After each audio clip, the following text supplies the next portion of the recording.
here we are once again for the next episode of Tipped in the Plastic. When I practiced that, it sounded so much better than right then.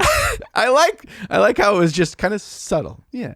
Like I come in like a screaming train and you're like, Tipped in the Plastic. Hey, what's this podcast about, Scott? Oh, this is a podcast for the miniature hobby enthusiast. What was the thing that we used to say? Like, okay, we used to say that, and then we had a second thing that someone suggested, and that I actually really liked it. And I think For all of our virtual hobby friends. the podcast for all our virtual hobby friends, which is you lot. Thank you for tuning in on this lovely every other Monday. Yes, all the goody peepees are joining us today. And if you're not here, you're not a goody peepee. We could definitely drop that. We don't need No, that. I think we need to keep it. This podcast is just going to turn into like phrases we say all the time. It's all inside jokes. And, yeah. Meat and potatoes, goody pee-pees, turpin and stick. Get them tendies. Yeah. I think we should just change the name of the podcast to Turpin and stick. That'll be the offshoot. Yeah. But, so we'll do like a 15. No, I can't say that because then people are going to say you need to do that. Yeah, no, we're not going to do that. All right, what's the deal with the Preamble Ramble today? Scott, there's no Preamble Ramble today. 0. Why is there no Preamble Ramble? Because the whole episode is a Preamble Ramble, Yeah. which I'm sure everyone loves. Yes, this is the episode for those that love the Preamble Ramble, but there's good stuff involved in it. Oh, yeah, it's all hobby stuff. Yes, all hobby stuff. Mm-hmm. So while there's no Preamble Rambles, today's episode, we are going to go back into our brains and relive the epic weekend that was VINCEY-CON 2021. We are going to share with you all of our experiences, good, bad, and ugly. And there was some ugly. Was there? Yeah, my mini at one point. Oh, yeah, dude, that was, yeah. But before we get into all that, as we were driving back and since this time, I was kind of reflecting, most specifically on the gentleman known as Vincent Vincerella. And I wanted to put into words my thoughts in just a few words about Vincent, especially after this weekend. We had met him in person one time for TendyCon 2020. Okay. And this is our second real time in person with him. Okay. And what I came up with was this. Is it a poem? No. Damn it. It is the immortal words of Styx. You're my lady. When you're with me, I'm smiling. Beautiful. Give me, all of your love. That's how I feel about you, Vince. What? Just a love song? Yeah, that's it. That's how I feel. Like, how do I put into words? And then I realized I couldn't say it better than Styx. Okay. All right. Well, Vince, I hope you enjoyed that. All right. What you paint? What did I paint? Well, we each painted our con models. Yes. And we're going to get into that. So maybe we don't dissect them now. Or maybe we do. Let's do it now because there's going to be enough stuff in the Preamble Ramble.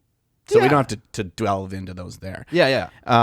So I painted mine. And by this point, you will know who painted which. Yeah. Because when we all came back, we put out the wonderful little poll of guess who painted what. Yeah. And one person did say the giant robot is definitely Vince's, but it could be a red herring. Someone also said is definitely Vince, and if I'm wrong, I'm gonna eat My airbrush. his airbrush. So, buddy, You're pooping out an airbrush in 2 to 3 days. Yeah, you're gonna have to hit up the emergency room. Yeah, I would dissect it, take it all apart first, and dull down the needle real good. Oh, hold on here. What's all this preparation? He just said swallow an airbrush. Oh. He didn't say swallow a medically prepared edible airbrush.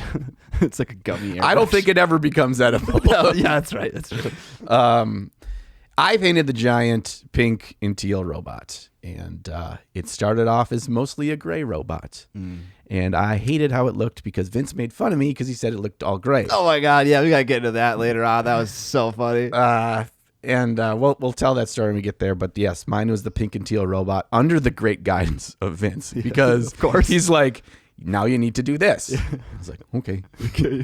I It was very, very pink at one point, and I made it less pink by going with the skin tone in the stipple up of the highlights up to almost white. Yeah, and the but teal on the shadows. But then as soon as the teal went in, I'm like, God damn it, Vince, this looks like your paint job. Yeah. It's like, Vince, it's like whenever you're unsure, just pull out the pink and teal. Yeah, pink and teal. That's the go-to. It's like Key and Peele. Yeah. Hey, I like that. AA Ron. Okay, and then I also painted, I'm not done yet, but by the time this comes out, I will be done with a 3D printed diorama, which is of a necromancer lady in the process of bringing back to life 2 skeletons. Like the base, the skeletons, the necromancer chick, you print them all out. In one piece? No, God, no. Okay. It was like 15 pieces. Oh my gosh. And it's interesting because both skeletons like connect to her. One has like his arm wrapped around her leg. Those are all separate pieces. Mm-hmm. The other one is kind of like floating up to her as she's kind of raising him from the dead.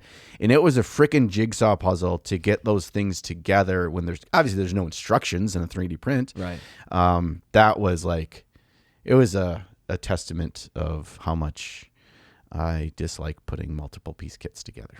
Like, so everything. Yes. So everything, just give it to me in one piece. So I have a question here. Yeah. What's the scale of it? 75 millimeter. How many individual prints did it take to get all the parts? Like 2 or 3 or One. just one? You fit it all in the build plate? Yeah. Wow. It's Okay. because I got the Mono X, which has got the big build plate. The big boy. Otherwise, Okay. it'd be 2. I assumed it was going to be 2 or 3 because even with my Mono X, when I printed out that giant dragon, that was 3 prints. Okay. But this thing, I think, from base to the top of her head is like 130 millimeters. And It's how fast tall. did you have to paint it? Well, because we had VINCEY-CON and then setting everything up, and it took the full day to print it after I got back from VINCEY-CON, like a day and a half I painted it. And that was with one of the first full day I was still working full time during the day too. So I was like, email, paint.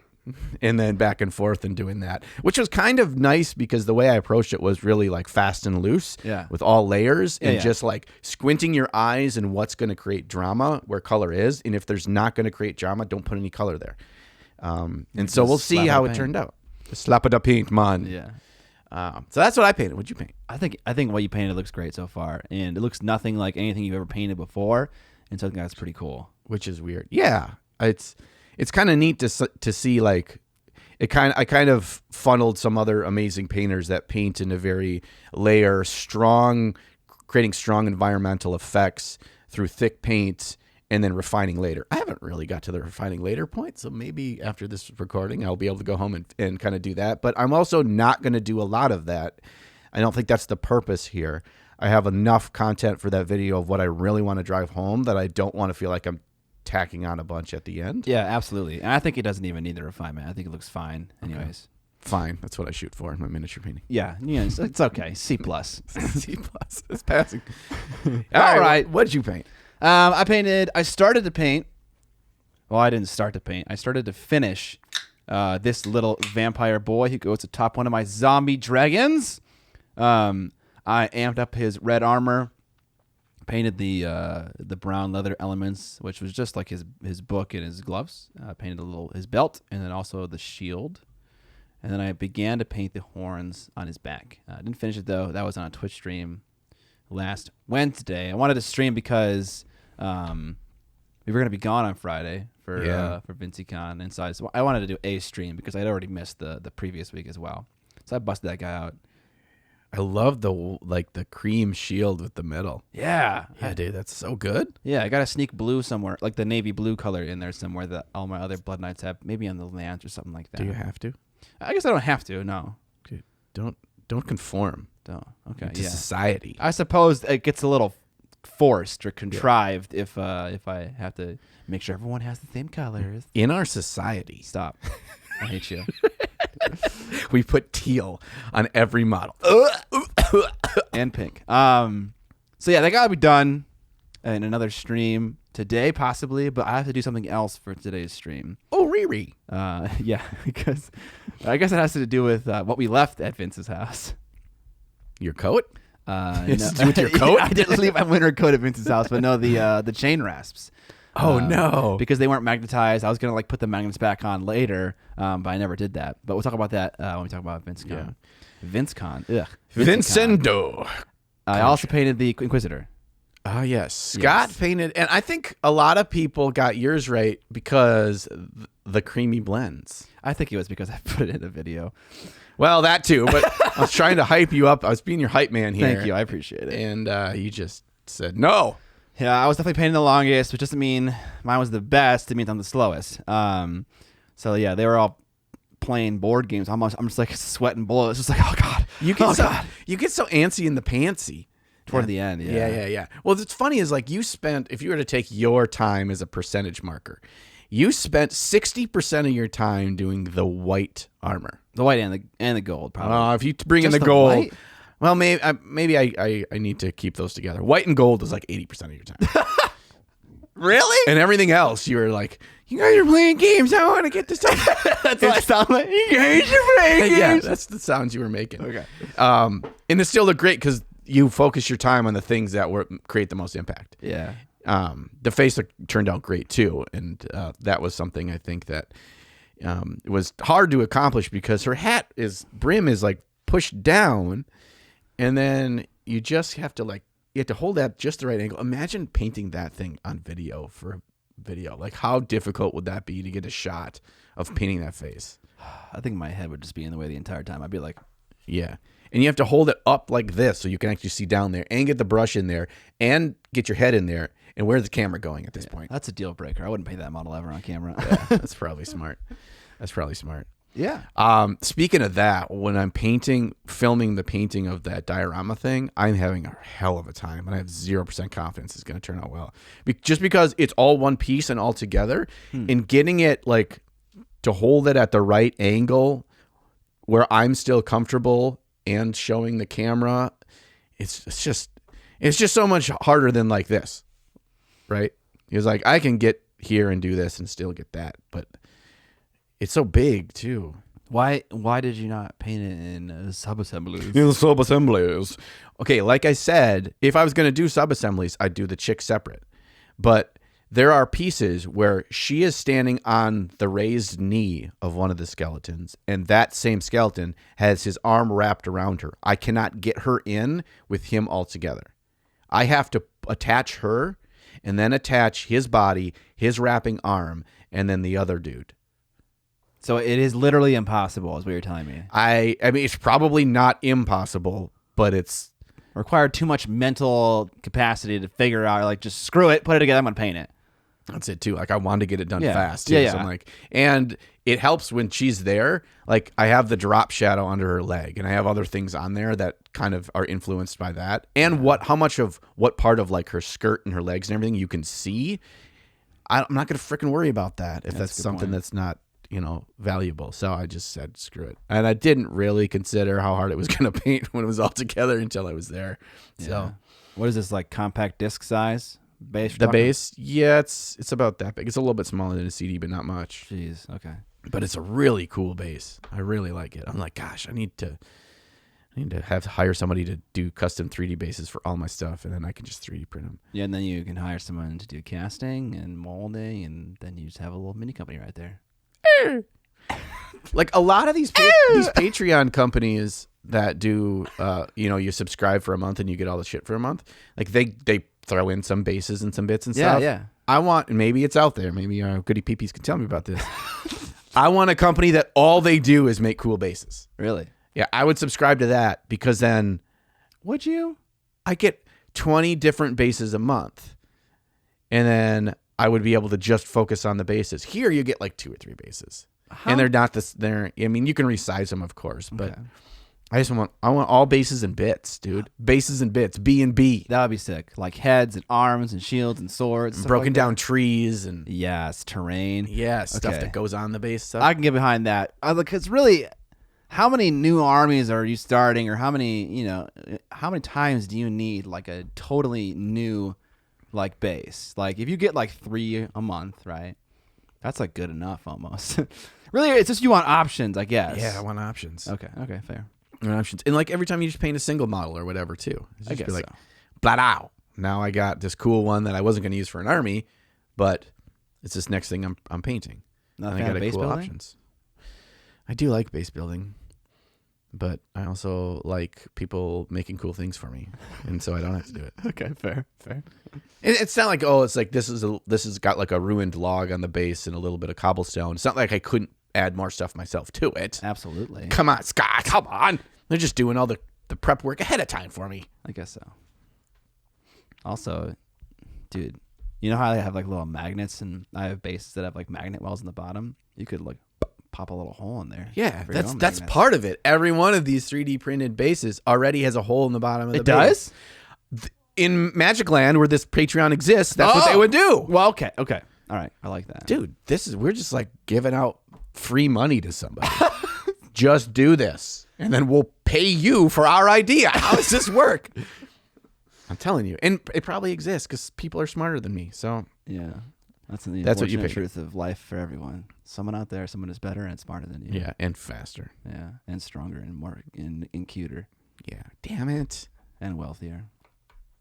That's okay. We're happy to be us right now with the goody peepees. All right, out of the main attraction here, VINCEY-CON 2021. 2021, How long of a drive? 13 hours. Don drove the whole way. Who the fuck is Don? John drove the whole way. We stopped in Wisconsin to Yep. pick up a little Sam Lintz, Yep, and he gave us some burgers. dude, he made us 9 a.m. burgers. 9 a.m. burgers. Right. Because we all thought we were going to get there at like maybe like 11. Yeah. But yeah, I left my house at 3:30 a.m. to get to your house at 5 a.m. Mm-hmm. And then we left like at 5:10. Like we we were- the thing in the car. We're out of there. And then we hit Sam's at like 9ish. Mm-hmm. And he was like, he woke up at 8:30.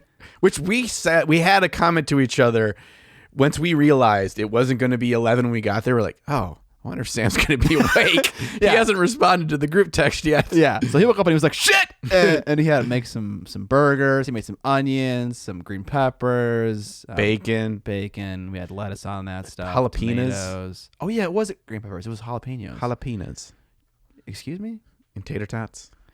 Oh, no, repeat the word. Jalapenos. It sounds really like you're saying jalapenos. I don't know what you're hearing. You know, sometimes you like a regular jalapeno. Okay. Sometimes you like a pickled jalapeno. I don't like this. They were delicious. Yeah, they were. The best 9 a.m. burger I ever had. Yeah, dude. And the tots, too, with some ketchup. That was great. Yeah. Probably ate. And we got to see Sam's cool farmhouse and also his big display cabinet with all his miniatures in it. That was really cool. His house is the greatest combination of super cool and scary as fuck. How something can be both of those things at the same time is purely Sam Lentz. I think it has to do also with his unintentional neighbor who walks around repairing things. Yeah, the old dude? At night. Right. That's scary. Yeah, that is scary. But I like how he, in like the front window, there's the one big window that leads up to his front door. He just has a battle axe leaned against the window. Yeah. It's just kind of like a, hey. yeah, it's a threat, you know? You know, It's a subtle threat. It's just subtle. Yeah. A subtle Don't battle cross me. axe. I always like seeing behind the scenes though, like for every kind of production. So I got to see like his little streaming area and like how he rigs up his cameras and stuff like that. And I always enjoy that. Yeah, and it's because like you have your vision in your head when you watch Sam's videos or watch him stream and stuff, and it's just like, this is what I picture, and you go in there and it's like, oh man, it's kind of this, but it's also kind of wackadoo Sam in here. It's like, it's freaking awesome. Yeah. Yeah, there's bones hanging from everywhere. yeah, dead animals and jars. Yeah. Yeah. Yeah, that's just goes with the flow. And Real serial killer shit. yeah, his kind of like antique curio that he has all his minis in. Yeah, I love that. But I'm joking about the dead animals, by the way. There were none of those. But yeah, that glass case with like the mirrored things, the mirrored back, that was really cool. I like that a lot. Yeah, it's for like your tchotchkes, for little old lady tchotchkes. Yeah, but like when you put little minis in there, like of murdering things and Nurgle and stuff, it's like, oh, now this just looks cool. Dude, have you painted the wood black or dyed the wood with black India ink? That looks really cool too, and it still shows the grain on it. Distressed, Yeah, little distressy action on there. that would look pretty dang cool. Yeah, but I'm not this old house, so I'm not gonna do that. Okay. But that's cool. What I did think of as soon as I saw that when we were in there, I'm like, I need to hit up the thrift marts in town like once a month and just Yeah. kind of look for something like that. Yeah. Because there's something to be said when we get to Vince's area of Oh gosh. the panoply of cases. But just like the character of Sam's case, I'm like, I want that. Yeah. I want that. That was cool. All right, we got Sam. Yeah. We departed Wisconsin, went through Illinois. We took a whole boomerang shot from west side of Chicago, scooted south, and that just kind of like Tokyo drifted us. Yeah. Straight east. Like one long Tokyo drift. Yeah. Like yeah, about I was 3 hours long. Right. Yeah, I was perpendicular to the road lines all through Chicago. I was like, just murdered your tires. yeah. Well, it was worth it though. Yeah, It was so worth it. It was pretty sick. I think part of our problem with figuring out the timing is I was like, okay, we have one stop. We have our starting point. Sam is B, Vince is C. And my brain was just like, B is equidistance between A and C. So that's why I thought 11. Yeah. Like, halfway there to Sam, halfway there to Vince. Yeah, I feel like I thought that too. So okay, I feel a little bit better that my stupid ape brain couldn't figure that out. To actually look at the Google Maps where it told me how long it take to get to Sam's, and I did look that up, and I was like, oh, it takes 4 hours to get to Sam's. That's halfway. Oh, God, if that was halfway. That'd be really nice. I'm gonna do a little shortcut because I'm gonna forget it by the time we get to the end. Okay. We were 13 hours together, you and I, 3 full days together, and then 13 hours back home. You might be saying, in that amount of time, and we slept together, in that amount of time, that is true. Yes. we would obviously get sick of each other. Yeah. And that didn't happen Let's get married. at all. In fact, the final run of this whole weekend was the most mentally productive part. We solved all the world's problems. Oh yeah, the car drive home. I think we talked for the entire time. Yes, which is very helpful to me because when you're driving for that long a period of time, you just kind of lose a little bit of your sanity. Yeah. So that helped me in the final stretch. It's dark. We got a little A&W in our tummies. Dude, those curds, bro. Dude, it's all about the curds. I told Amber about the curds, and she was like, "Yeah, they have good curds," and I was like, "Yeah, they do." Yeah, dude. Their burgers are solid too. They're about Culver's, maybe not quite as good as Culver's. Okay. And I'm a Culver's fan for burgers. Yeah. But we solved Age of Sigmar. We invented a new game. Yeah, kinda. Yeah, Dude, in like 4 hours. We just need a road trip. We could just solve the world's problems. I know. In 5 hours. Just give us a topic. Yeah. We'll drive. We'll sing it. We'll figure it out. Yeah. We just need to have an audio recorder. You were taking notes, which was important. Yes. Well, you have an audio recorder of that. We can't share those secrets. Yeah, they're secrets. Until yet. That's a special sauce right there. Special sauce. Okay, where are we? We're somewhere in Indiana. We drove. It doesn't matter. There's fucking tolls in Illinois. Screw those bastards. Goddamn. And Indiana. Yeah, Indiana got us one time. Yeah, it's they like, hey, paid you're us. leaving our state. 80 cents. It's Yeah. like, you didn't Give ask me the for it 80 on the way in, right? No. There was no tolls on the way in. Yeah. They just don't. It's like a door that's locked from the outside. Yeah. You can come in, and then we lock it on the way out. And then we were in Ohio, and then we could feel the impending doom of arriving, and John was just like freaking out. Like you were clenching. Weather was fine until we got basically about 15-20 minutes from Vince's house, and then it got to the lovely sloppy freezing sleet, and that road was slick. A lot of turning, a lot of exiting highways and stuff like that. Yeah. There's a lot of exits, and when that's not a big deal, but it was dark in a place I'd never been, and it was sloppy as shit out, and I was just like, just get me there. My butt cheeks were so clenched right there. Yeah, and you hadn't done your daily poo. Oh God, that was a whole thing. that was a whole thing for the whole weekend. Yeah, and when the whole weekend, I got by the time we were done, I was kind of like good again, and then the whole day travel again, it just throws me all off. And when we got there, Vince is like, "Oh yeah, whenever I do long travel, I never poop." And I was like, "Okay, I feel a little better." We were connected, Vince and I, through our poops. So we got to Vince's house. We pulled up. John observed that the driveway was not totally plowed or shoveled. Then what was the first thing you told Vince? Vince, shovel your GD driveway. And he's like, I shoveled it this morning. I'm like, I don't believe you. Yeah. He was like, I shoveled this morning just to avoid like you motherfuckers telling me this thing. And I was like, well, couldn't avoid that. Yeah. Should have got out. We gave you like the 15-minute warning, Vince. Yeah. Get out there with that shovel. Yeah. Yeah. I just that's kind of the running kind of theme through this whole weekend is guys show that they love each other by giving them shit.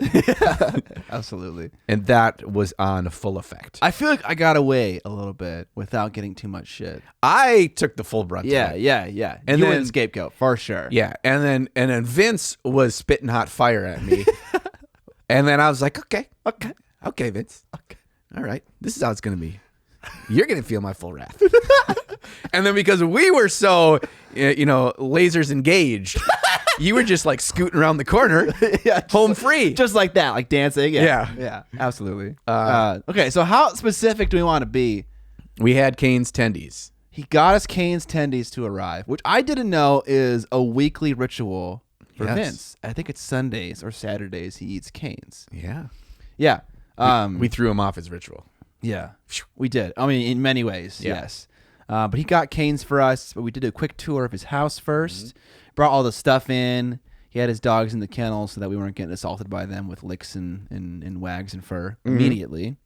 We got to meet his dogs, and they're just so energetic and so lovely and so in need of pets all the time. All the time. And they're wonderful. In the best kind of way. Yeah, I think Penny was the one that probably loved us up the most. Yeah. She's the oldest one. Yeah. She just wanted to chill with us. Yeah. She loved to lick your ear Yes. if you let her. Yeah. Oh, yeah. And kind of like nibble on your ear, too. Yeah. She has the stereotypical golden soft mouth. Have you heard about this? No? Yeah, so like she'll like bite your hand and stuff too, but it's like she just barely touches Yeah, it. okay. And it's the soft mouth. Okay. So like we need to like give her a little piece of food like I wasn't supposed to do. She just like put my whole hand in her mouth to get to the food, but she just like wouldn't bite hard until she found it with her tongue, and then There you go. And met Kathy? oh my gosh, there's the secret storyline of this whole weekend that I didn't see coming is Yeah. how cool Kathy is. Yeah, so she created for us. I think I don't know when she gave it to us, but she had an agenda. Yeah.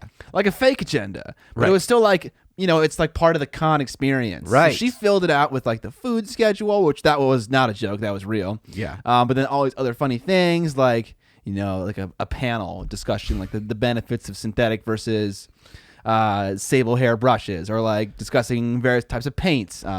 Yeah. And I don't know if Vince had a hand in that at all. No, I don't think That so. was all from her brain. Yeah. So that was kind of amazing. Yeah, that was pretty awesome. So that was kind of our first intro to see how cool Kathy was going to be the whole weekend. Oh yeah. And she was just, and I thought because everything was obviously a joke that all the food schedule was also a joke. And that was not a joke. It was amazing.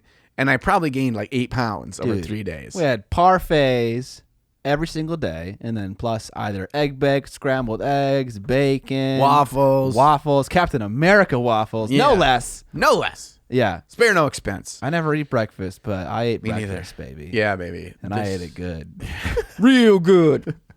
So yeah, I was like, by like day 2, we had turned to monster breakfast, then like one meal somewhere around 3 to 4 that we could just eat whenever. And we had buttload of snacks and all this other stuff too. Yeah.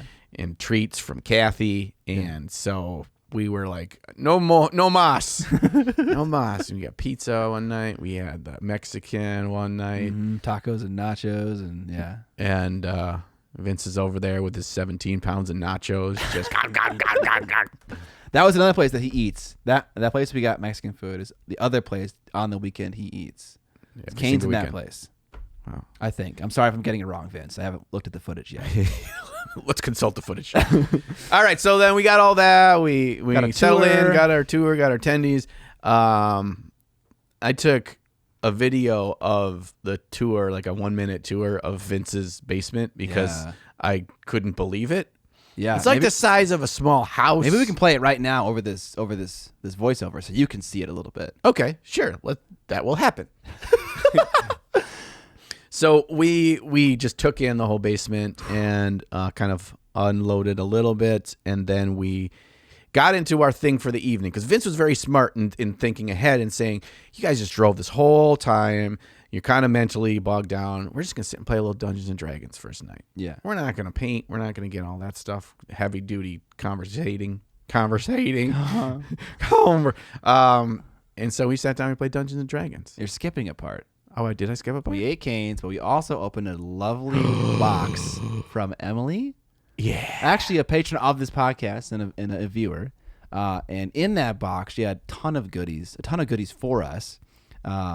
Namely, custom dice that said VINCEY-CON and had 2 thumbs up on the 6-sided on the 6 side. VINCEY-CON 2021 dice. And we got pictures of that. Maybe we show one of those too. Yeah, so perfect. She also made con badges for us. Yeah, we wore our badges all weekend. Yeah, and she made bags for us that said VINCEY-CON on them, like canvas bags. Yeah, and we each got like a mini or 2, and at least I did. From Emily? Yeah.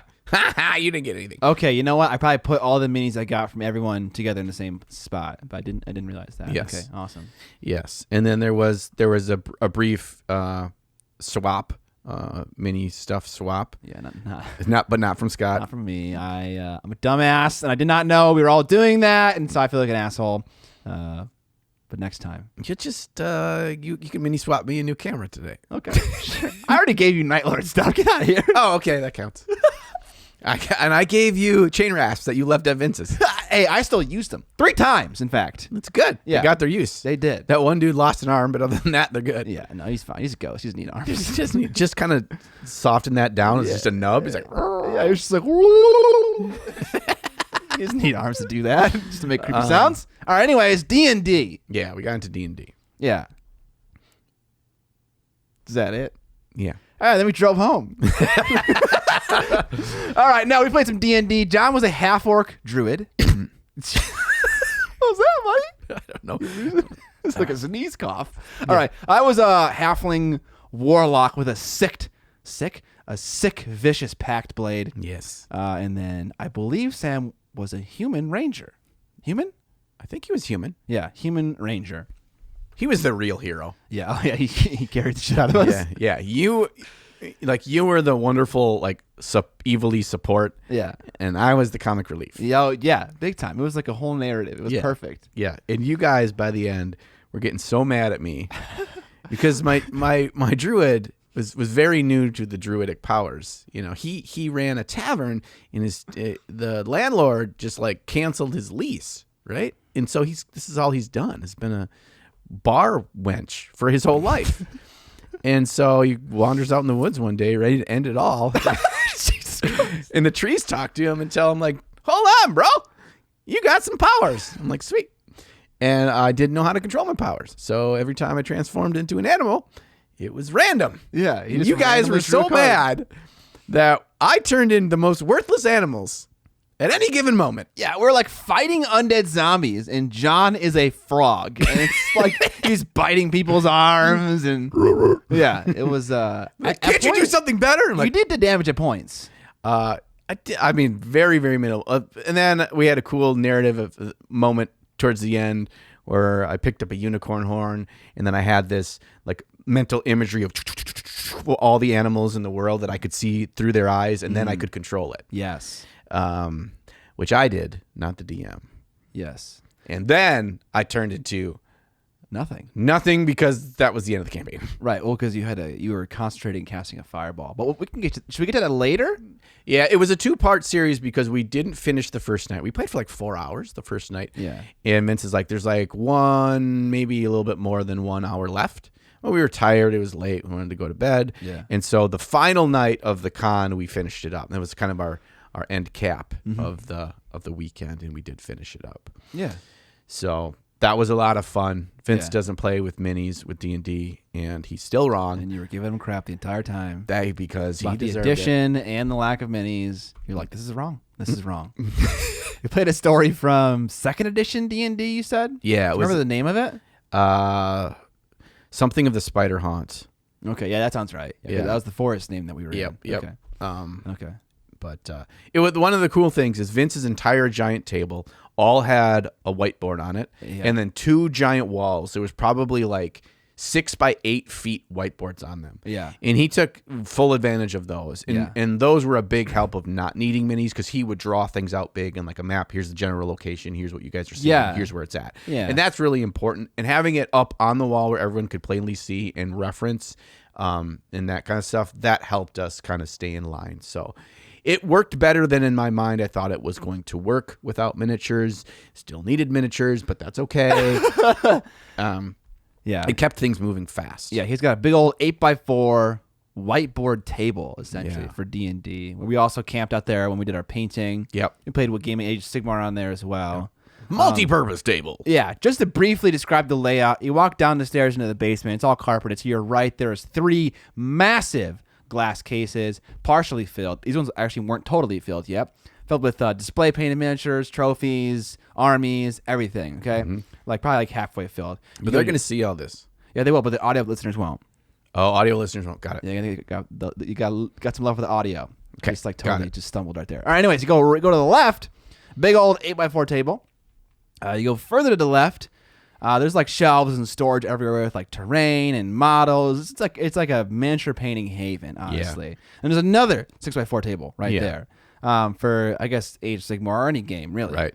And then you continue the curl to the left down a hallway. On your left is a very scary closet, which there's definitely people inside there. The man with the hat. Yeah, I was seeing them all weekend long. But no, that's just storage for unpainted miniatures and terrain and stuff like that. And then you continue down into his actual room, which has probably 13 glass cases in it. At least. Of fully painted Age of Sigmar armies, of which he has, I don't know, 85.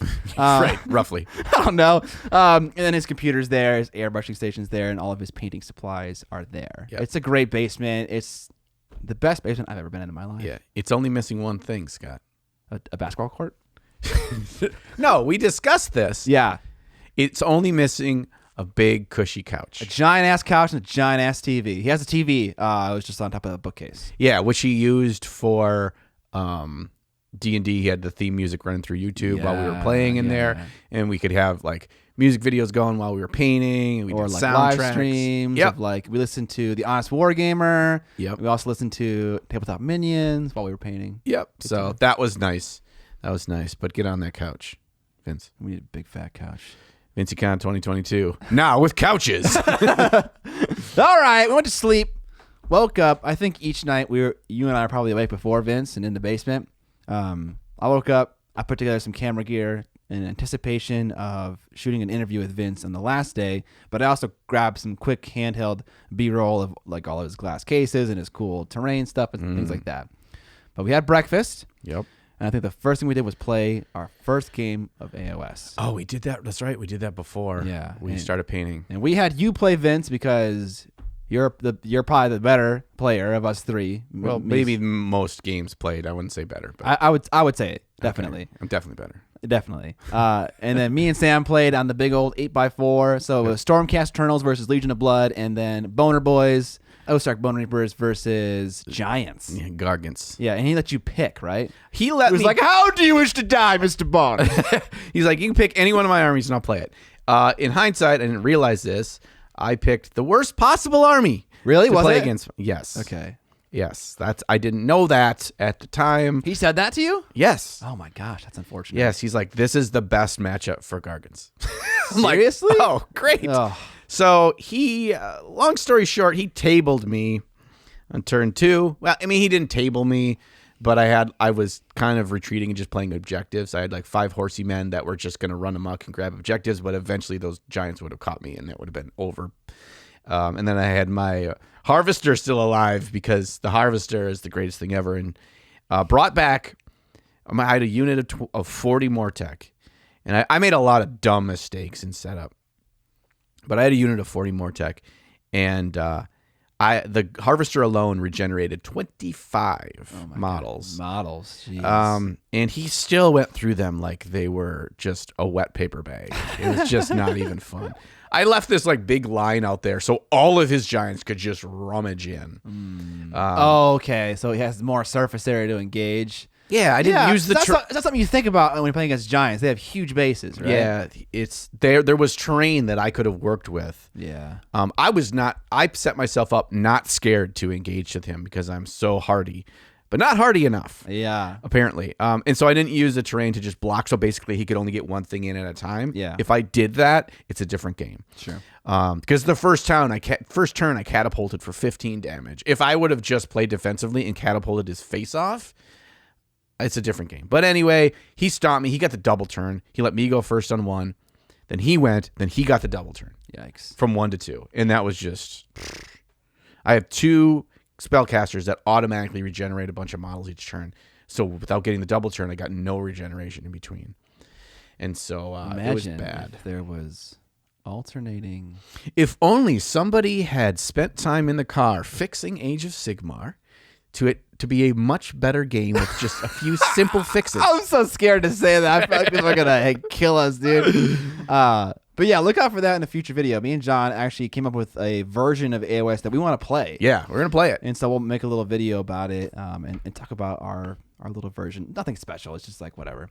It's special. Yeah, I hype things up to We're going to shape the future here. Yeah, I hype it up to 11. You be completely modest. And I think that's how we solve this. I feel, they'll meet in the middle somewhere. Yes. Okay. Yes. Yeah, absolutely. So you played AOS. Vince ended up snagging you, like, I don't know, turn 3, something like that. We called it after 2 because I was like, this isn't going to happen, Vince. Okay.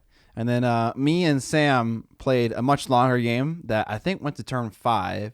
Very close game. Yeah, and then in the meantime, you and Vince were playing other games. Mm-hmm. And me and... We were done with our game before you were done with round 1. Possibly. That's possibly very true.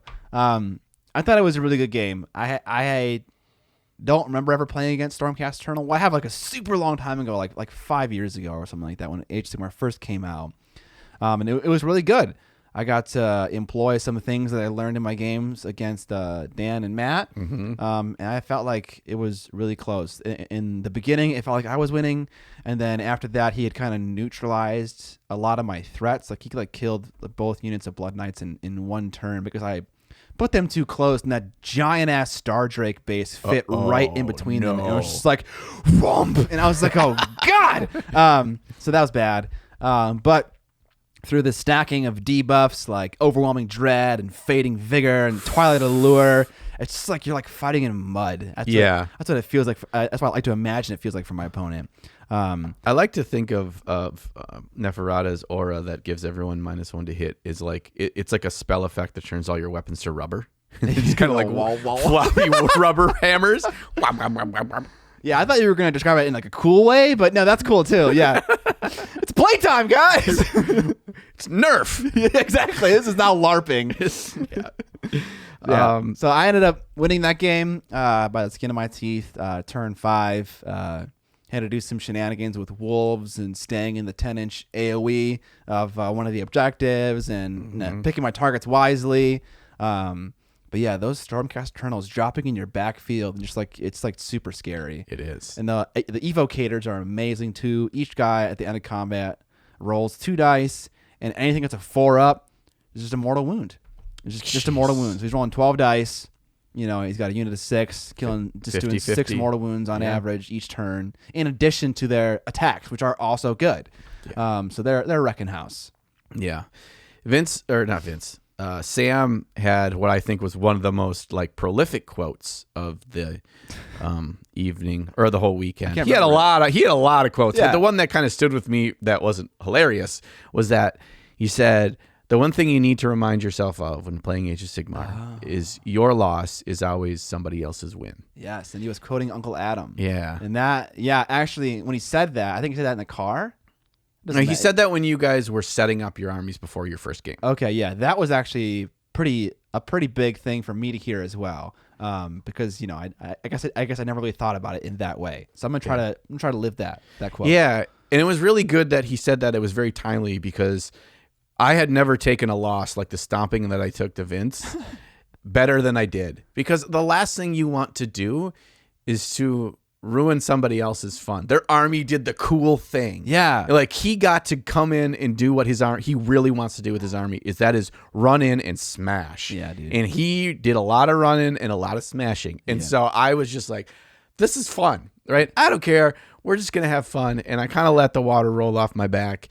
And I, looking back at it, feel like I had more fun because I got to kind of live through his fun. Sure. And I did, and then he got to really just like have it and not feel bad for it. Yeah. And so, yeah, we had a discussion about like, why does it feel so bad to lose in, I don't want to say just in Age of Sigmar. Maybe it's not just Age of Sigmar. Maybe it's like 10% worse in Age of Sigmar compared to like other games for various reasons. But it can tend to feel really bad to lose. And maybe it's because for tryhards. That's part of it. But yeah, so we were trying to, it's like you almost got to like mentally brace for the potential of losing, even in a big way. Right. So yeah, I don't know. I think that there's a correlation between time invested to make your army, especially if it's painted, and the time it takes to play a game. Yep. Is directly related to how much you feel terrible for losing that game. Yes. If you're playing a game of Warhammer Underworlds or Warcry, it's so much quicker to play the game. So we could just play another one. And it doesn't take that long for me to build, prep, or paint those 5 models. Yeah. Where it's 2,000 points, an average of 50 models, 40 to 50 is probably the average in Age of Sigmar army or 40K army. That's a lot of investment.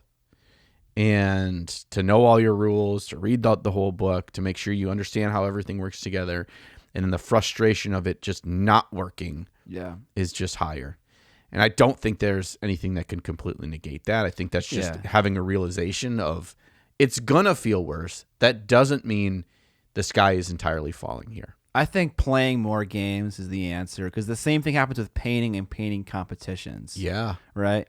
You paint something really amazing, you put it in, you overvalue it because it's like, you don't see just a model, but a model in 100 hours. Yes, you do. And when I spoke to Rafa about it, I was like, what's the cure to that? And he was like, you just need to compete more. And so I imagine, like, from Vince's perspective, who's played, hundreds of games at Age of Sigmar, maybe over 100 easily, that he's definitely familiar with that feeling and used to it. So he is mentally scarred and less, more immune to it. He's built up the callus. Yeah, exactly. Also, he's got 85 armies, so he just picked the other one that's actually good right now. That's true. So we played Age of Sigmar, and then after that, probably had some lunch. Probably. Which was sandwiches, cold cuts, and chips, and salsas. Get your cold cuts. Chippies. And then we got right into the painting, which was mostly priming, putting the...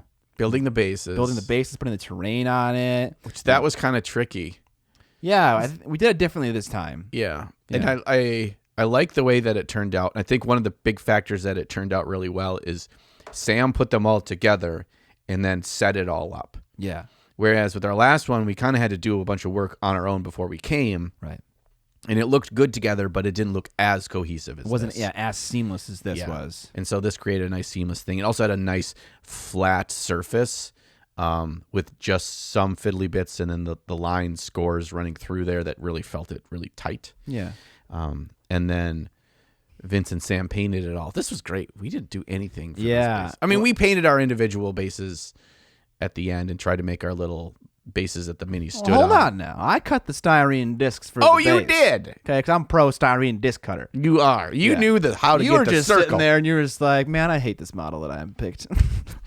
I'm like, it's so... Once they were all sitting together, it was so much bigger than everybody else's. I think the entire time you arrived there, and maybe even leading up to it, you were kind of just like, just a little bit of this feeling, like, why did I pick this model? I don't know. You're like, it was funny in my head, and it is funny. Yeah. It's a giant alien with a bowler and nunchucks. Okay, on a fucking unicycle. It's hilarious. Yeah, but you had a little bit of regret. That's okay. It turned out hilarious and also really cool looking. Yeah. But we painted. They did the painting and the assembling of the base, laying out the things, and then I think Vince did the priming, and then I think he painted the bases as well, the plinths, and then added like a little stripe across all four to kind of link them together. Yeah, caution stripe kind of thing. Yeah, and then that's when I was cutting discs. He managed to paint 4 dioramas. No. Yeah, the bases of all. At some point, we started to actually paint. I believe it was on this day as well. Yes, we did. Yeah. Okay. Yes, because this is where the journey of the gray robot started. Yeah. Why don't you tell this? Okay. Let me tell when you come back from the pink, though. I want to tell that part. Okay. So I decided I want to start from like a desaturated blue gray and then build up to a cream that's how I envisioned this robot. That way I could have that be kind of a less portion of focus, and then all the little details that I put on him, that I kit bashed, like the nunchucks, like the sword. One of his legs was actually ruined, and he had used a piece of, I don't know, rope to make a sword arm. The other one has what's that stuff called? Barbed wire wrapped around it. The final leg is chopped off, and it's got a unicycle wheel, which was one of my daughter's Lego bicycles. Oh, it worked so well though. And yeah, he's got an earring. I did not notice that. Yeah, he's got an earring with the little skull on it. The bowler hat and everything. So I was like, I'm gonna kind of be neutral for all that stuff. So then all those little parts will pop out. And Vince kept making snide comments. The thing is just all gray. He's like, "Wow, man, that's just a lot of gray." He's like, "John, you've been painting for 2 hours and it's the same color. It's still gray." And so I finally said, "Screw it!" And I left the room and I went into the airbrush station. And I came back. Yeah. And you can take it from here. Yeah, you were gone for 45 minutes to an hour. No, it wasn't that long at all. It wasn't that long? No, it didn't. It was not long at all. Okay, well, there are various factors which probably skewed my perception of time. Time in flux. Yeah. He came back, the most defeated look on his face. Just looking at his mini, he sat down and just put it there. And it was just like, well, I did a thing. Like, you were just the saddest person ever at that stage. You know, if you walked in kind of maybe with a little bit of a chink in your armor, like at that point you came back naked. You're just you're like, what the fuck do I do now? So there's this thing. It was entirely pink. It was just pink. So, okay, not entirely pink. Okay, it wasn't like you base coated it in pink, but you had sprayed it all in pink with like your zenithal undercoat already under it. Yeah. And so it was like all just a hue of pink. Yeah. All the gray underneath. I wanted to be like the gray underneath that I had spent all that time painting was my undercoat. Yeah. And Vince doesn't have a light in his airbrush station. Yeah, blame that. Yeah. Yes, I'm gonna throw this back at you. And so in the light in there, it looked like I just like put a tint over everything. And when I came into the room with the big light into it, you didn't even know until you got there? I didn't know it was that bad. And then I sit down under the big light, which is one of these. We had pulled in one of your big ones here. Yeah. And I sit down, and it was before I even sat down. I turned the corner from his painting room into there, and there's suddenly more light, and I'm looking at it as I'm walking. And I'm like, oh no. Oh God. It is all bright ass cotton candy pink. Yeah, I think when you came back and you didn't even say anything, we all just fucking erupted in laughter because you just said it there and it was just pink. Oh, it was so good. It was probably the best part of the weekend. Just sad, you know, but whatever. I was like, what the hell do I do? But we're like over halfway through the whole first day of painting, and I feel like I want to strip this thing. But this is a story of redemption here. Yeah, sure. Okay, so Vince was like, okay, I think Vince took it upon himself to solve this problem because I feel like he kind of got you into it in the first place because I think he was the one that suggested the pink. Or did you just go for it? I don't know. Okay. I think I went for it because I think when I came out, you all had no idea what the hell I was doing. Okay. And that was part of the moment of what? Okay, I think despite that, so it probably wasn't Vince's fault. I think he still took it upon himself to kind of like Sherpa you through the process. Yeah. Because like I feel like anyone in that scenario would just be like, I don't want to paint this anymore. Yeah. That's exactly how it was. Yeah. And Vince is like, okay, no problem. It's pink. Teal. Right. The answer is teal. The answer is teal. So you busted some teal out and you put it in the shadows of that giant robot and then he's like, well, first he's like, just use glazed down teal for the shadows. So it's the darker shadows.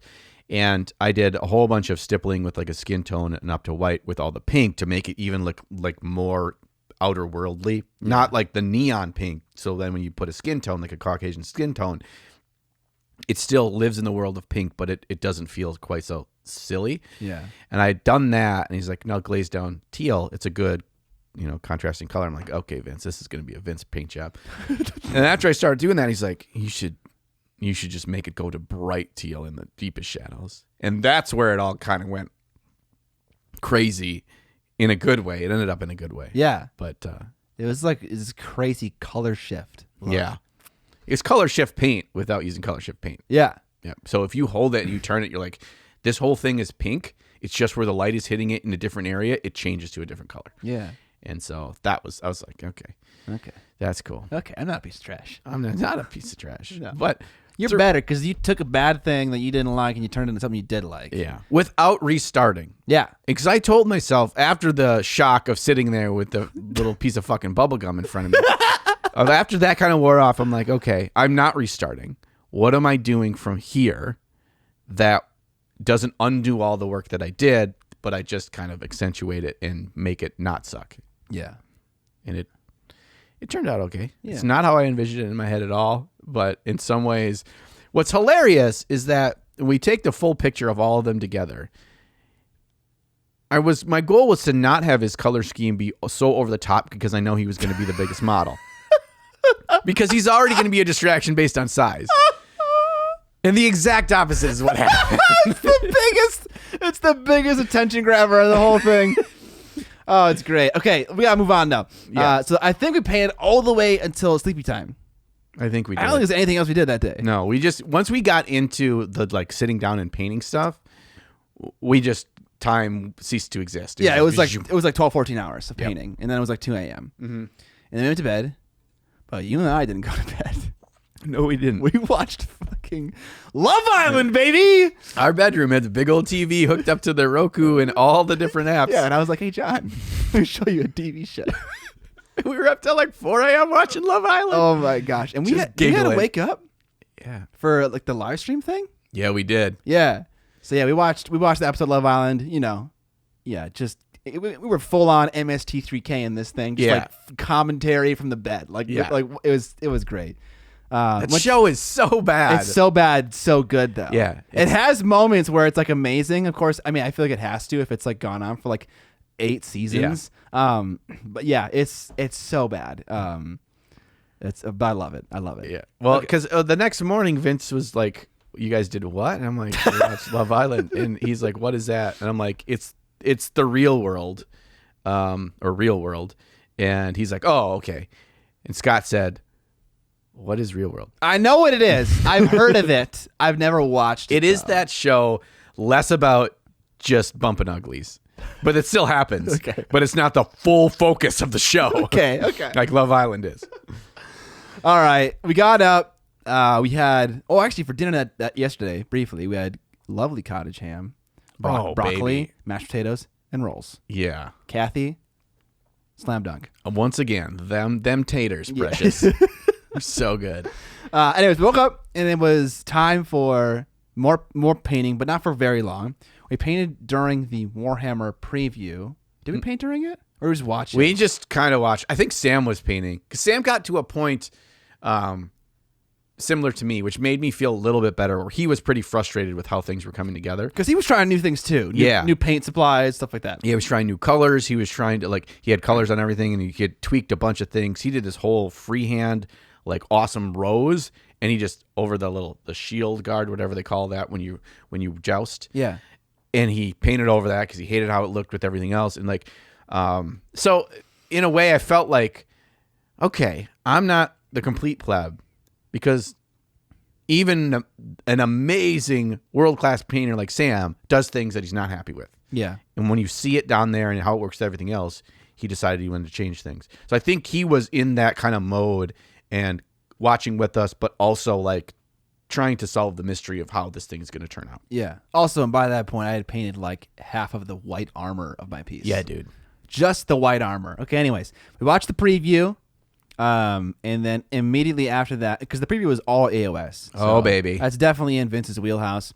So immediately after that, we did a Warhammer Weekly live stream with Tom. Yeah. And us four on the other end discussing all the lovely reveals from the preview. Just us as the 4 little gremlins or 3 little gremlins behind Vince. Yeah.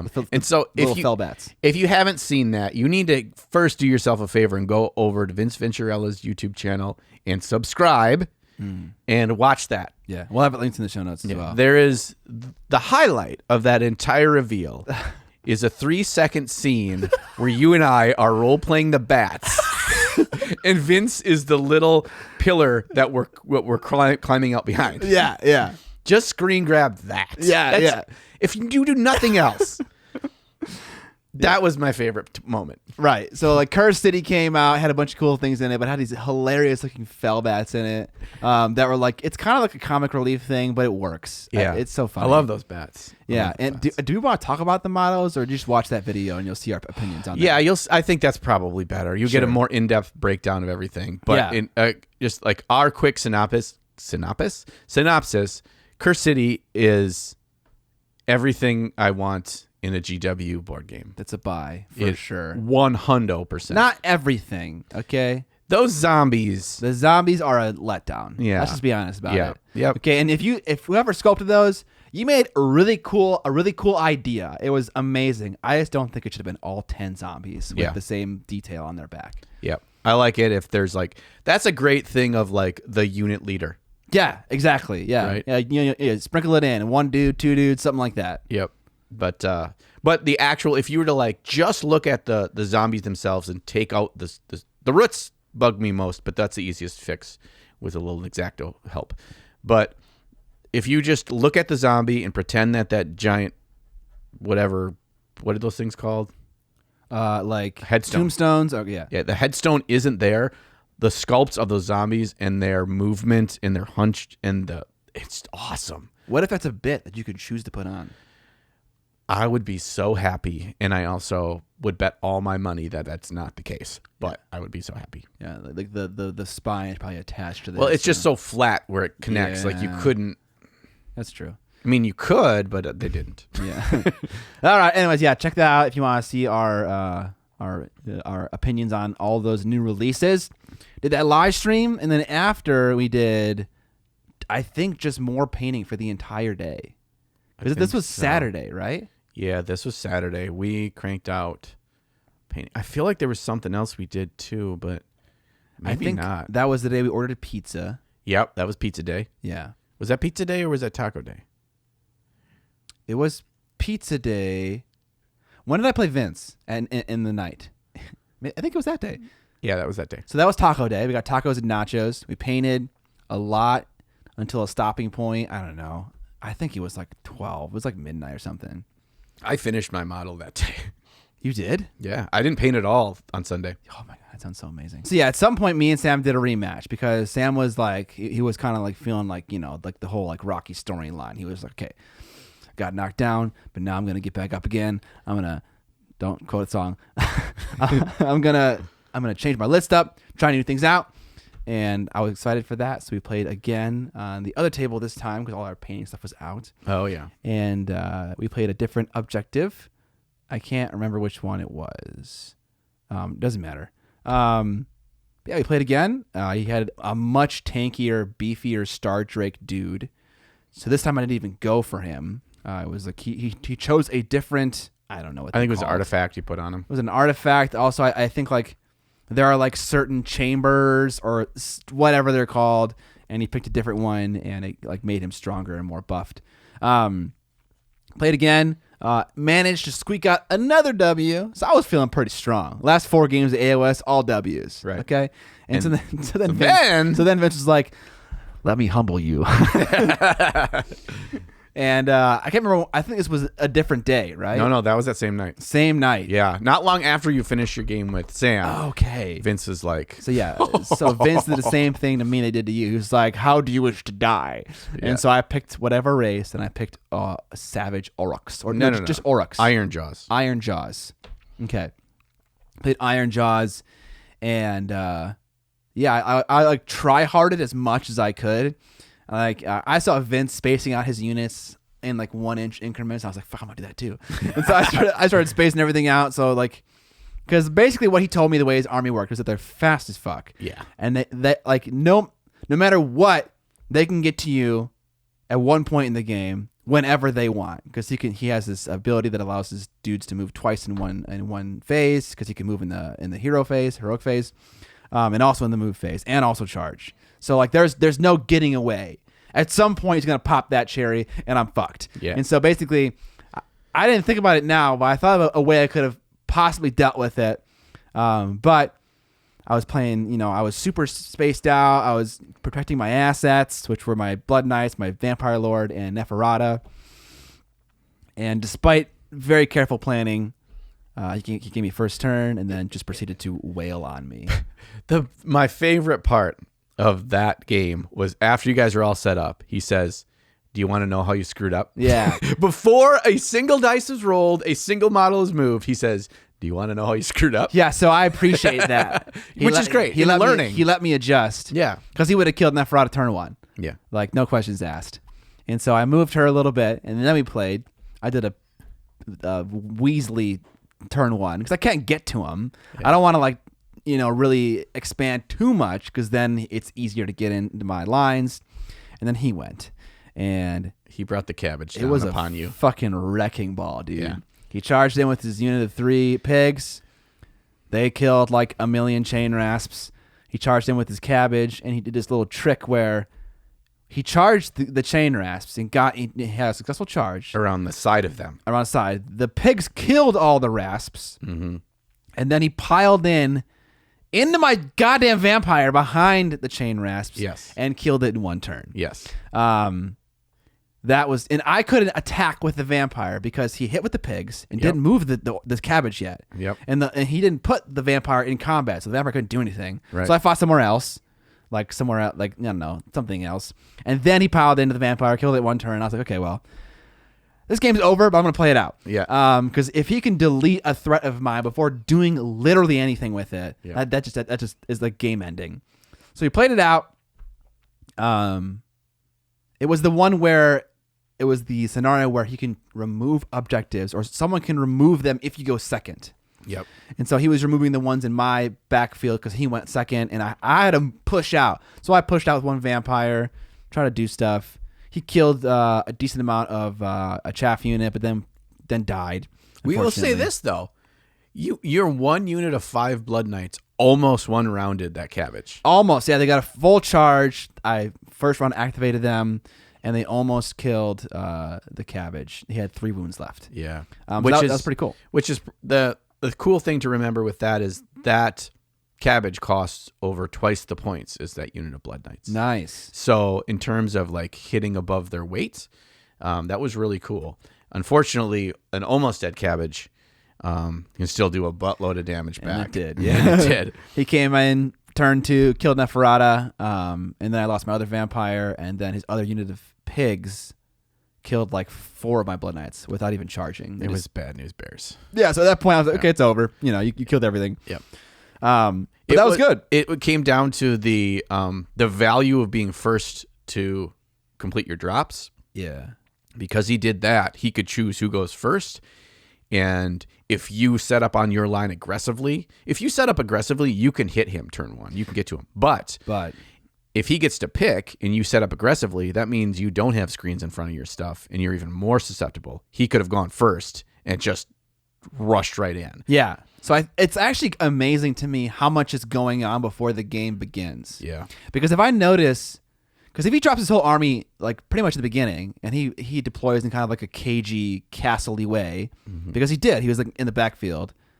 Maybe I could have put 1 cheeky vampire on the battle line, cast amethystine pinions, and just rushed in there, killed something, and then he'd have to deal with it, right? Yeah. And then he couldn't send all 4 of his threats at me to totally neutralize me. So I've been thinking about this game a lot. Your dragon kills that cabbage if he gets to him. No. Yes, he does. Absolutely not. Yes, he does. All right, we'll roll it after this. All right. It's definitely not. You get in there, shunk, charge in there, breath him, kill him. Oh, the breath. Yeah. The breath is D6 damage too. Yeah. Yeah. That's okay. Maybe. You kill him. Okay. And then your vampire does die. That's fine. But they're going to have to commit a whole bunch of resources there. And then now you get to do a little. Now I can move out and now I can threaten. Yeah. Okay. That's a good. Yeah. Absolutely. Yeah. But the question is if I put a dude on a battle line and he deploys defensively, can he still get to me in turn 1? I think the answer is yes. Yeah, but maybe just the cabbage. The big part of his strategy was getting the pigs to clear out the chain wraps to get to the vampire. That's true. But anyway, we'll quit talking AOS strategy. Yeah, so he destroyed me, putting my weekend score at 2-1, which I felt good about. And then I went to bed. John was very drunk. And we went to bed. No Love Island that night. I went up. I made it up the stairs. That was the victory. You went to sleep. I came to bed like, I don't know, like 30 minutes later. Yeah. I did my whole, like, I got into bed, moved the sheets. You did not wake up at all. Yeah. You were gone. Yeah. So yeah, we woke up and then it was Sunday. Yeah. Sunday's the last day. We got to paint everything. Got to finish it. I was stressing that I wasn't going to get done. But I was able to finish while they were playing the game. And after that was done, I think we shot our photos. Yeah, we did our final photos. Because Sam was doing a video this whole time too, so he was taking shots, footage of us throughout the weekend while we were painting. Yeah. And we did Sam's final kind of outro video, talking head of all of us, as well as final videos there, pictures of everything, and then you did the footage for your interview with Vince for a video. Yeah, so I interviewed Vince. I had written down a series of interview questions actually on the way there, based on like a script that like you and I workshopped in the car. Right. More productivity Yes. in the car ride. We were so good in that truck, dude. Yeah. So yeah, I had a list of questions. I asked him, and it's a fun video. The idea is basically I'm going to try to live like Vince for a week, which might sound underwhelming if you don't know his schedule, but he is a painting machine. I am machine. Yeah, so I'm gonna try to basically live like him. It's gonna be a lot of fun because he has like a specific eating schedule. Yeah, and like certain foods he likes. Like, dude, you got to get some Sobe blueberry and some Sobe San Pellegrino. San Pellegrino. Yeah, those two. Okay, because he starts every morning with the Sobe blueberry, and then around like 10 a.m. he has the Sobe like pomegranate. No, the San Pellegrino, which then lasts until lunch. And then he ends the day with another blueberry. I don't think the pomegranate ever happens. Oh, maybe it does. I'll watch. You better check the tape. Check the tape. So I got my interview in. We shot pictures of our models, which again is always fun to see how other people do it. Yeah. I brought in my big light because it was already in that room for the interview, so we just kind of just like pointed it down by there, and I got to see how Vince does photos, and that was fun. And that f-stop, bro, F32, rough. I had him send me last night. I'm like, Vince, you need to send me the exact specs you need to take pictures because I want to try it. Sure. I cannot take good pictures to save my goddamn life, and I'm gonna mess with that because I've never messed with the f-stop at all. You don't have good lights. I know. I do once it gets in the mail. Oh yeah, problem solved. Yeah, that's the answer. You just got to buy something, right? Yeah, that's the message here. All there. If your photos suck, you just buy a $700 light. Yeah, that's it. That is not required. Yeah, if I had my light of 1,000 suns with the China lamps shades on there, I think I could still do it. Oh yeah, but then I'd have to put those all together and find a spot to keep them. That thing isn't set up all the time. What? That big old light with the 6 bulbs in it isn't set up right now. Yeah, that's up. That's what I use to take pictures. I crank that at like a decline, so it's kind of from the front. It's basically how you had yours set up. Yeah. That one is what I use to take pictures with. Oh, okay. So this is your fault. You don't know how to do it. Yeah, because that's what I'm saying. That's totally adequate. That's what I'm saying. That's what I'm saying. That's what I'm saying, Scott. It should work, and they've gotten better, but I haven't messed at all with the f-stop. Okay. So I just need to just like slowly let all the light in.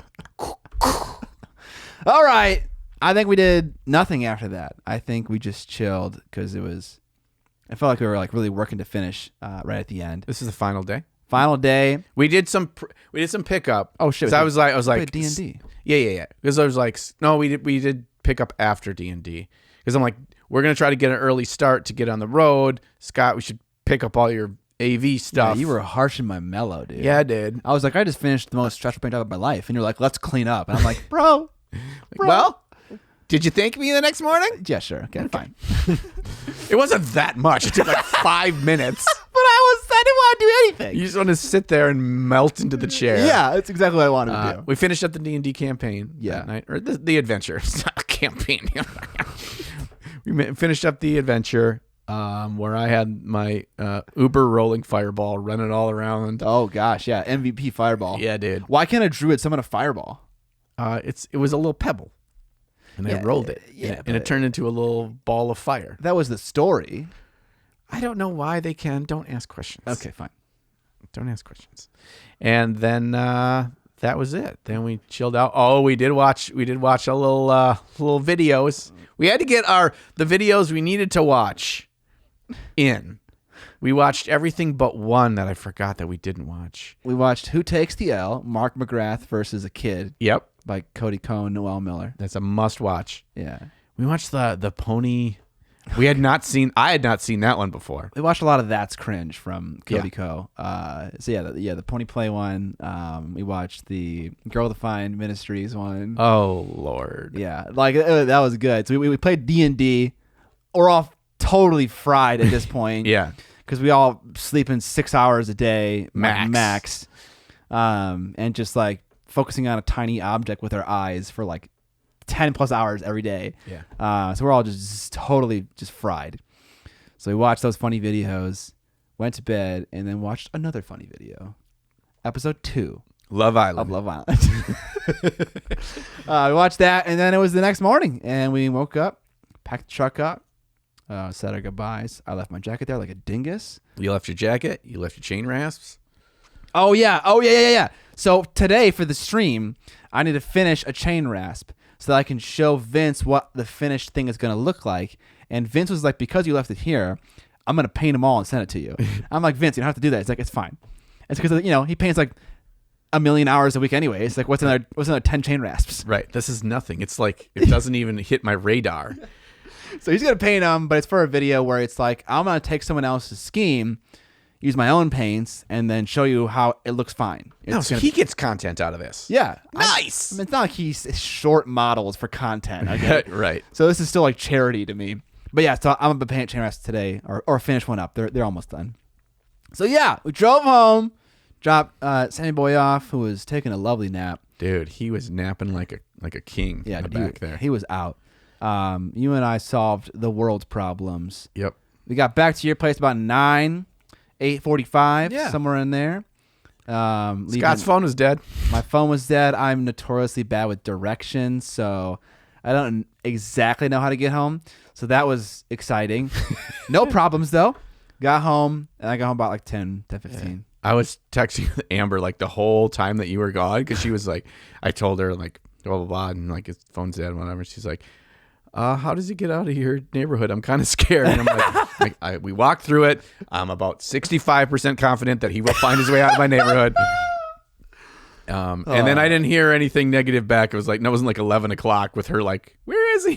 So I figured you made it. I made it, yeah. And that was the end of VINCEY-CON. It was. And we're flying next time. Oh, yeah, dude. Fuck driving. It's rough when we were gone from home for 5 days. 2 of those 5 were full days on the road. Yeah, it was such a waste. It's rough. And so cheap flights, when we do that again. Yeah. We're gonna start looking and just being flexible on the date. Sure. And then because Vince was like, whenever you want to come over, don't even call me, just show up. Yeah. And I was like, deal. Like, be careful what you ask for. But yeah, any final thoughts about VINCEY-CON? It was one of those kind of battery rechargers kind of things where it kind of I felt like, oh my gosh, it's just so good to be around other people and painting again. And but also the opposite. Yeah, but also just sucked you dry from the actual, it was rough. It took me like 2 days to get back to a normal person. Yeah. But yeah, it was great. I time of my life. Yeah, I just want to say like hanging out with Vince and like being in his basement, I think was for me like a humbling experience because it was funny. Someone said in the comments of the photo, it's like, how do you guys paint this good? And then someone replied, because each of these guys have painted more models than all of your followers combined, which I appreciate the sentiment. It's not true for myself, and I don't think for John, but it might be true for Vince. Yeah. He had so much stuff painted and just wonderfully presented in his class cases. It was like he is a force of nature when it comes to miniature painting. And so it was just great to be there and see all that. And like he's a lovely person. Yeah. Right. He doesn't gloat even when he can gloat. Right. He has literally accomplished everything that miniature painting has to offer to a miniature painter and is just still on the grind. Yeah, and he's still excited. Yeah. That's the thing is like his passion for it is pretty obvious. He's Yeah, just yeah. like everything is like he's never even painted before. He's just like, Yeah. I'm going to do this. I love it. So it was a great experience. Yeah. Would recommend. Would recommend, but ask him first. We didn't talk about the great pizza debate of 2021. Oh, it wasn't a debate. So- I just said what was right and what was wrong, and that was it. So I'm a food snob, okay? Tell your story. Okay. So Vince and Kathy, pretty hyped about this pizza. They're like, this is awesome pizza. We're going to love Were it. they hyped about it? They weren't like talking up like the best pizza on the planet, but they're like, it's really good. And then Scott makes some kind of a comment. No. They asked for it. Okay, yes. They asked. I And would you- never share my snobby thoughts if it was not asked for first. I think there's a lead up here too of throughout the weekend, Kathy identified you as a food snob. Okay. I don't know how though. Because I wasn't saying her food was bad or anything. you had a monocle on, Scott. Oh, right. The entire time. Yeah. It's like, oh. The The umami flavor. What do you want to say about this pizza? There was a moment that I thought was absolutely hilarious where Kathy is sitting on the stairs and we're all eating pizza and she says, Scott, what do you think about the pizza? And you're like, you really want my opinion or you want me to lie to you? Oh God. Okay. Yeah. It wasn't mean. It was in jest and nobody took offense to it. Yeah. But that I just laughed so hard. I'm like, this is Scott. Yeah. Okay, I've eaten a lot of pizza from a lot of places, including Italy. I know Italians are gonna be like, this is not really real pizza in America. I've eaten it there too. So yeah, I've formed an opinion about pizza in my life that I stand by. You have a style that you like and a style that you like less. Yeah. Absolutely. And this happened to fall in the latter.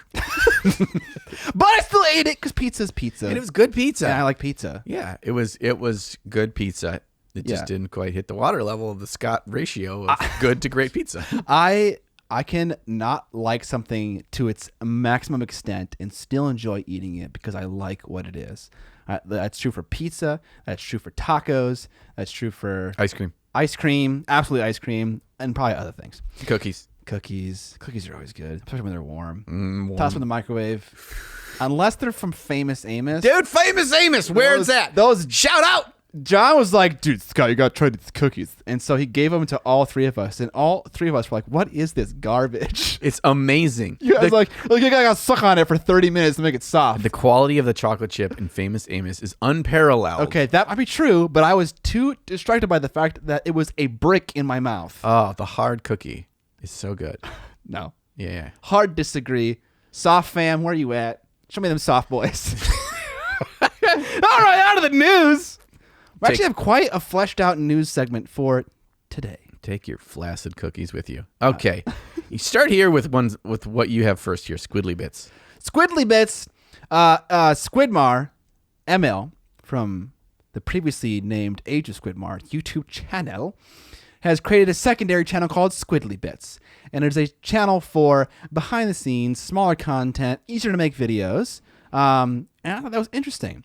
I bid him Godspeed because I don't know how he makes that and his normal content. Maybe he's got an editor. He does. I think he has an editor. He has an editor for the main thing, so maybe he's increasing their workload. Yeah. It's a YouTubery thing to have like a side channel with videos like that. And if anyone was going to do it, it'd be ML. And so he's doing that. Check it out. We'll have it linked in the show notes below for more ML content. Mm-hmm. Culture of Paint podcast is next on the list.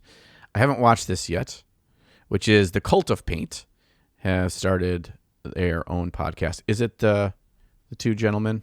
Yeah, I think it's Henry and Andy. Yeah. I don't know. I haven't watched it either, but it was brought up at VINCEY-CON. And I was like, okay, that's cool. That's worth noting. Yeah. So if you want more painting podcasts, likely probably focusing more on the painting side than the gaming side, check out Culture of Paint. We did forget to mention one important aspect. No, we didn't. Moving on, Nova Open is reducing its event due to COVID. Screw you. I just remembered. We're not gonna talk about it. We in the D&D game. Oh yeah, talk about it. Yeah. In the D&D game, in order for us to help us remember all the different NPCs in the world, we named them after miniature painters. Yes. And we ended up convincing one of the NPCs to go with us. Yeah. And ended up being like a bigger hero than most of the group. Yes. And that was Andy Wardle. Yeah, then you for sure. For me, for sure. Yeah. Andy Wardle was better at killing things through most of the whole session than I was. Yeah. He didn't want to go down to the tomb, and then I convinced him. You did convince him. And he came down, and he was bashing shit with his hammer. Yeah. So, Andy, way to go. Shout out to you. Yeah, we would probably have all died if not for you. Yeah. Thank you, Andy Wardle. Best D&D NPC ever. All right. Nova Open reduces capacity due to COVID. Yeah, and the details on this are still unclear. I got the email from them just kind of announcing that it's not going to look like a standard Nova Open prior to COVID, but they haven't given a lot more details yet. There will be another poll or whatever coming out for all of those that are on their email list about options of how that's going to look, what it's going to look like, if it's going to be in person at all, if it's going to be in person and just look differently, if there's going to be a combo platter. My prediction is going to be some kind of combo platter. It'll be the poo-poo platter of Nova Opens. The cheese and crackers and salami and the pickles. The pickles? Yeah, that's what my thoughts are, because they didn't straight up just say it's totally virtual. And I think like that's when they would have said it if that's the decision that's going to be made. But we'll find out when we know. You will know. So that's that. What else did I put on here? D&D making miniatures on sprues. Okay, Joshy Boy sent me this last night, and there's a link here. We can put the link in the show notes. Wizards of the Coast has announced a couple of new upcoming products. And one of those products is how they described it. This is my paraphrase, but their words were very close to this, were high-end. They say what kind of plastic it is, too. D&D miniatures on sprue, unpainted. High impact polystyrene hips. Premium unpainted hips. Yeah. So that's coming for us. These are expanded categories. They have action figures, a paint line, D&D and Magic the Gathering artifacts and prop replicas, and battle mats, bags, and carrying cases. They surely have some of this already. I don't know. It doesn't matter. Probably. Okay. Anyway, interesting. That gets me much excited because this might be the true foray of pushing the D&D crowd into the full realm of miniature painting. I don't think it's going to stick. You don't think so? I think they really value the pre-painted or unpainted and primed, fully assembled figure. They make so much money off that stuff. I know. That's what I'm saying. Like, some people will do it, but the majority, I think, will prefer the pre-painted, pre-assembled dudes. I feel like. I mean, I want it to stick. But my thought is that here's another side door that's opening that leads to what all of us are doing a lot of already, right? And it's about that new kind of exposure to the depth of the hobby. Yes.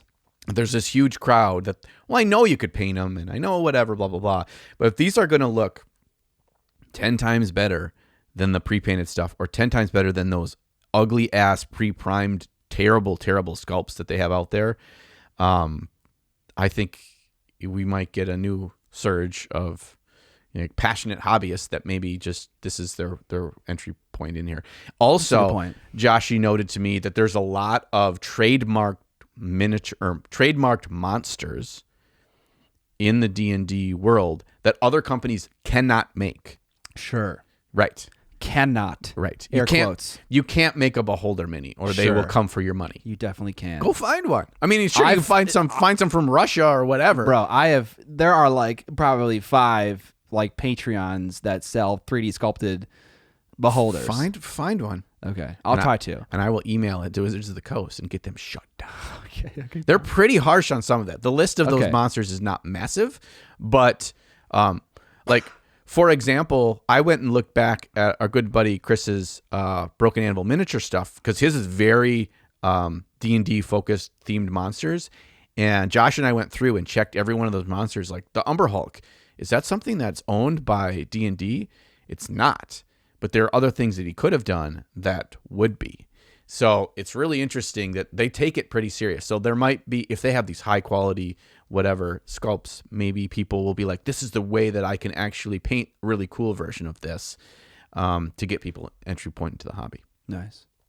That's a good point. I didn't think of that. All right. Last thing. 40K and Magic the Gathering? I just found out about this yesterday that Wizards of the Coast is partnering with Games Workshop to have 40,000 Warhammer 40K Magic the Gathering. Now, I know what you're thinking. Well, they're going to have a set of Magic cards put in the 40K universe. No, they're not. That's all the details they give is that they're combining together. But if you look at the history in Magic, they've done things like this for like Godzilla and other things. And what they do is they take it in a new set of Magic cards, and it will have absolutely nothing to do with 40K. And then there will be alternate versions of certain cards, alternate arts that will be a picture of a Space Marine shooting a gun. Okay. And it's just like, it's still the same creature. It's still the same monster. It just thematically kind of lines up, whatever. It's just like special edition kind of things. Right. Not actually a set of Magic cards in the 40K universe. That ain't happening. Okay. I'm going to call it right now. If it does right now, if that does happen, it's full jumping the shark, and it's completely against, 25 years of how Wizards has run that company. So, okay. Not going to happen. But it's just like, well, let's just intermingle our brands and try to make it so we can cross-pollinate kind of thing. Yeah, I wonder what that deal looks like if someone's paying money for it, or if they're just kind of like, let's just do this thing together and we'll both advertise it. Yeah, I mean, there's definitely money changing hands. I don't see any reason why Magic benefits from this. It'd be like people that play Warhammer 40K are like, what's Magic the Gathering? If you're a nerd and you play 40K, in the shop where you go and play your game, there's Magic cards. There's always been Magic cards. It's not about that. I think it's about we can grab a quick buck from each other from the money that's being made. If I'm a 40K player, I'm just going to collect these because I like this. Or I'm a Magic player. Or I'm both. Yeah, exactly. It's just an extra way to grab some money. Yeah. There's probably still money changing hands between those two companies, but I don't know exactly how that's going to work. But welcome to the end of the podcast. Thank you all for hanging out with us and listening to us ramble on about our fun weekend with Vince. Hopefully, if you are stuck at home right now, us hanging out in our little pod was kind of like you've been able to enjoy it vicariously. That's the hope, at least. We're not trying to brag. We're just trying to have you join in on the weekend. Right. Yeah, spiritually. Yeah, because this is all about our virtual hobby friends. And if you guys, were with us in our living rooms and we came back from this weekend because you had to work and couldn't get the day off because your boss is a dick, this is what we would talk about. We'd be like, oh, then we did this, and hopefully you're painting some minis or assembling some minis or doing whatever you want to do while you are watching and or listening to this. And so our hobby hangout is, in fact, with all of the goody peepees. If you like the podcast and you are indeed a goody peepee, consider supporting us. How can they do that, Scott? There are, anyways, both free and not free. The not free. The freeways first. We'll do the freeways first. Not roads, but freeway. I definitely have made that joke before. Tell your nerd friends about our podcast. Give us a review on Apple Podcast or Stitcher or wherever you listen to podcasts. You can watch our podcast with ads enabled. There's a way to do that with most browsers and add-ons. You can watch it with ads. We have an ad every 30 minutes. Or you can support us on Patreon, where you get access to an extended episode where we talk about things like new models or new techniques we've tried, cool models we've seen from other painters that have inspired us, and also we give live feedback to one of our goody peepees right in the episode. So as a patron, you get access to supplying us with pictures of your models that we can give feedback to, and also you can give us topics to discuss in an episode. So yeah, that's all the ways you can support us. Oh, also merch. You can buy this shirt. Slay the Great. Psych, you can't buy this shirt. Psych, that's only on John's Teespring. You could buy it there if you wanted to. That's it, John. Any good words for the people? Lady! Hi, Vince. Until next time, we'll catch you on the Flippity Flop.